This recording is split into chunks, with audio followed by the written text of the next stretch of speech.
All right, you're welcome back. We're going now from a funny man to someone very serious, and we're going to be talking about humanitarian things. Friday was World Humanitarian Day, and I have here with me Daria Akinfosile, who's going to be helping us understand what that was about and what we should be expecting going forward. Thanks for being here today. Thanks for. Now, what is World Humanitarian Day?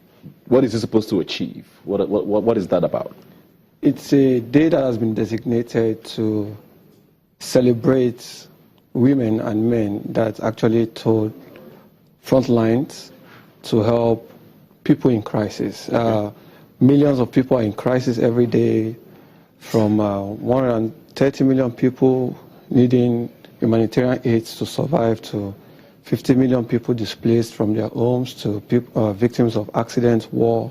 So World Humanitarian Day is, apart from a day designated to celebrate people who actually risk their own safety to help others, is also a day to remind everyone else that there's much work to be done in alleviating human suffering. Yeah. I think this is the 13th year it's holding. I hear it started in 2003 when the UN headquarters in Baghdad was born. So 13 years down the line now.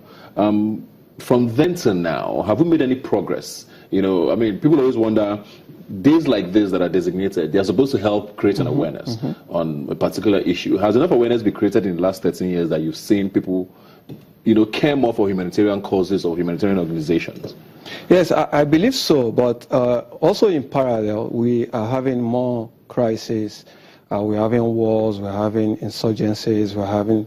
the disaster scale is becoming unprecedented because of course, human population, human activities, and different interest groups and what have you. So, but by and large, the humanitarian network is being strengthened. A lot of people are aware of what humanitarianism is and the scale of problem. People are actually aware, and we're actually coming together to really work more. Is Nigeria aware of this? How was the day celebrated in Nigeria? Is this something that we take active full part in?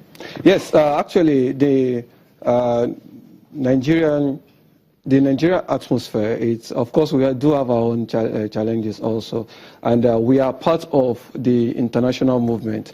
And the Red Cross actually, which I'm a volunteer, actually participated in this Laudable program in creating awareness, in celebrating people who are actually doing great. Yeah, I mean, you mentioned the Red Cross there. The Red Cross, organizations like Medicine Sans Frontiers, as Doctors Without Borders, are very active in humanitarian work, especially in Nigeria, with regards to what we've seen happening in the Northeast in particular. But speaking of the Northeast now, we did hear that polio has made a comeback. You know, we have 2 cases, I think, from this month, actually. And we're not sure if it's going to lead to another outbreak again, because we thought we're on a path, you know, to eradicating it. In times like this, when you hear news like this, what are we supposed to be doing? I mean, we'll still hear sometimes of guinea worm, you know, being an issue. We still have these issues in many parts of Nigeria. How do we handle things, I mean, such humanitarian issues? Yes, the advent of polio, the coming back of polio, it's a great setback, because we were on the path where we would have been certified as a polio-free country if in 3 years we didn't have a record of polio. But this came again. But that is the reality, to tell you that we can't just be complacent for the fact that we've eradicated polio. It's a continuous job. So, and this has sparked a medical response. And I believe this week or next, the first phase of vaccination will continue. So this tells you that these things are there, even when you try to control them. It has to be a continuous process. Yeah. What are the mechanisms along our borders? People coming in with diseases, all of this, they're quite integrated. Yeah. And the humanitarian challenge in this phase might be the fact that the Northeast is home to insurgencies of the Boko Haram. So medical team going in and out to vaccinate kids would be challenging, but we've done it before. We can do it. Yeah. We can do it. I know we've talked quite a bit about the IDP camps in particular in the Northeast, and how, you know, the conditions there are not the best. And we've had those camps, some of them running for close to 4 years now, and it looks like things have gotten even worse. We're hearing stories and seeing pictures of children almost dying of hunger even in these camps where they're supposed to be kept safe. Organizations like yours are also part of, the drive to keep IDPs going and, help these families that are displaced, continue to live a normal life. What is the situation do you hear? What is the situation now from most of the camps, at least, that you probably work with? Yes, you'd have IDP camps as a result of crisis. Yeah. So if you don't have crisis, you perhaps won't have IDP camps.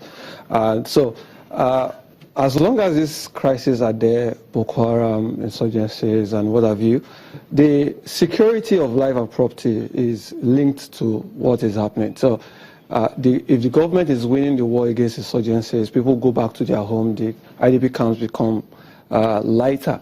But the vice president gave us assurance that we're doing what the federal government is doing what they can. And also, there's an appeal to other organizations to help. So it's not just about the Red Cross. Even the community that is hosting these IDP camps are doing a great job, because they can as well protest and say, we don't want IDP camps, because IDP camps can also be a center for targets or for insurgencies and what have you. So it's challenging, but we can do what we have to do our best. Considering also that we have limited resources, people, even when you are paid 2 million naira per month to go and work in IDP camps or in a troubled area, it's still a great risk. A lot of work, yeah. Because you'll be a center for targets. But what is the situation from these places now? What do you hear? Are things improving? Are people really dying of hunger like we hear? I mean, what sort of feedback do you get from this camp? It's mixed. It's mixed. And once you get negative feedback, it is quite important that organization act in that line to ensure that it is well managed. Like I said, it's limited resources, but it's mixed. We have different camps, different. If you go in yourself, you would see positive results. Of course, it's not the best place you want to be. Sanitation, feeding, accommodation. So it's not the best place you want to be. But the organizations are really doing well to manage the situation. And these organizations now, the aid workers in particular, sometimes they are probably, like you said, it's a risk going to these places, and they probably have some of the most dangerous jobs in the world. How do you stay safe in a place like, in a region where there's an ongoing, insurgency or an ongoing battle or terror attacks are constant?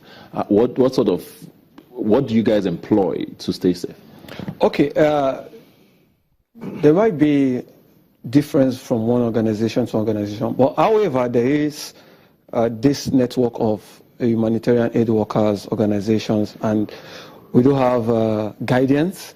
But a very basic one is that volunteers, first and foremost, are briefed about what they are signing up for, and then they are well trained in aspect of security, the kinds of vehicle you can go with, when you should report, where you should stay when it's late. All those things are part of the developmental activities for volunteers. So all put together would further reduce your risk. And one of the mechanism that is employed by organization is also to recruit volunteers from local environment. So you understand your environment, you can speak the language in case you run into any trouble, and of course you know the terrain very well. So it's a number of mechanisms that are, and of course with the security agencies that are on ground. How do you recruit volunteers? I know you're supposed to volunteer, as the word says, but how do you do that in Nigeria? Do people just come into the office in Red Cross and say, I want to volunteer, or do you do drives to get people in? Yes, it's both. But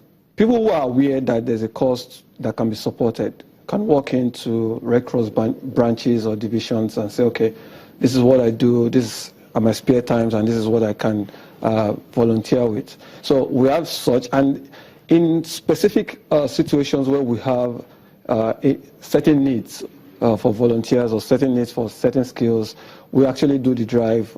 We inform people, we advertise, but most times people just walk in and say, okay, I know there's a situation here, can I volunteer? And once we assess the person, you have the skill, you have the willingness, of course, and then You have everything that is required. So just put do you have a lot of young people who come in?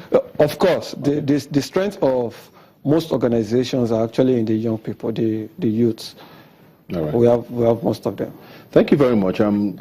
Happy World Humanitarian Day belated.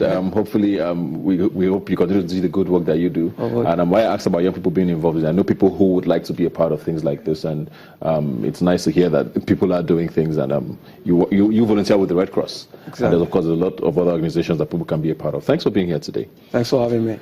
We'll see you guys in a moment. Please stay with us. We'll have more talk right here on Rubbin Mind. Just